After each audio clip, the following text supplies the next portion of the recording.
Hi, I'm Charles Morgan from ComicWeek, and here's our review of Ghost Tree, issue number 2. Ghost Tree is a 4-issue miniseries from writer Bobby Curnow and artist Simon Gane that weaves together a rich and beautiful story about love, loss, the expectations of the modern world, and family. But more than any of this, it is also a story of memory, regret, and life's potential unfulfilled. These are heavy thematic elements, but the first 2 issues of Ghost Tree have handled them with such grace and skill that each page reads like a love letter to the human condition, and the plotting, pacing, and visual storytelling is of such tremendous quality that the title never buckles under the weight of pretension. When I wrote my review of the first issue, I gave it a 10 out of 10, our highest rating, and praised it not only for being well-paced and intelligently told, but also for daring to tell such a mature story. At the end of that issue, the potential of the story seemed endless, with myriad restless spirits left roaming the world for one reason or another, and their connection to the human world, a quiet and contemplative man named Brandt, finding it easier to deal with their problems than his own. This seems to be the path his grandfather Oji-chan took when he was alive. And now, 10 years after his grandfather's death, the wise old man and the adult grandson are reconnected, Brandt's arrival being the fulfillment of a promise that he made when he was a child. Issue 1 concluded with the scene of the masked ghost Zero, pointing out Brandt to the ghost of Arami, the girl in the photograph from his childhood. Up to this point, we have learned very little about her. The two appear to have shared a childhood love that became a long-distance affair once Brandt moved to America. Somehow they drifted apart. Brandt married, and something must have happened to Arami, as she died and is left roaming the woods by the ghost tree. That relationship still means something to Brandt, and the contemplative moments he spent looking at her picture seem to have cleared his head. Zero knows all of this. Unbeknownst to Brandt, the ghostly apparition had manifested behind him while he sat in a room of boxes and studied the mementos of that long-ago love.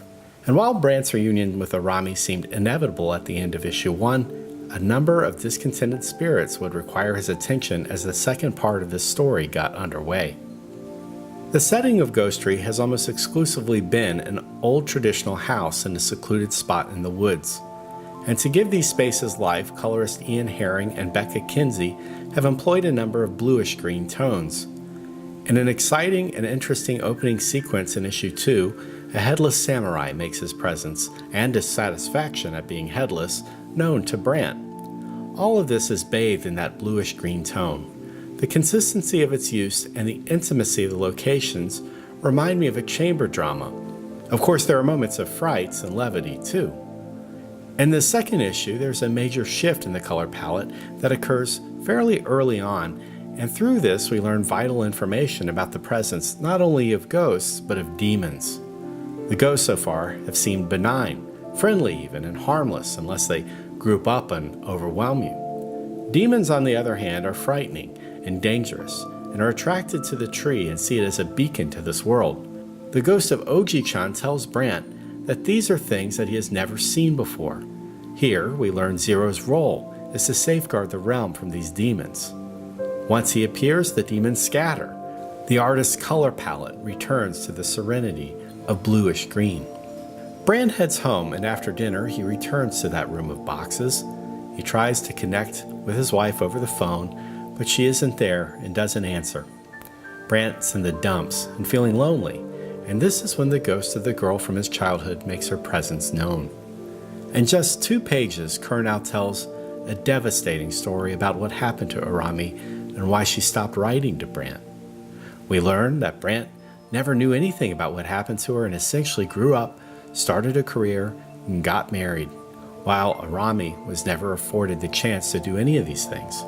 Her story reminds me of the Nick Cave in the Bad Seed song entitled In the Gates of the Garden, where Cave describes the cemetery row as being assorted boxes of ordinary bones, of aborted plans and sudden shattered hopes. Cave's stunning imagery perfectly captures the feeling of sadness and empathy for the human condition that I find emanating from every corner of Curnow's story.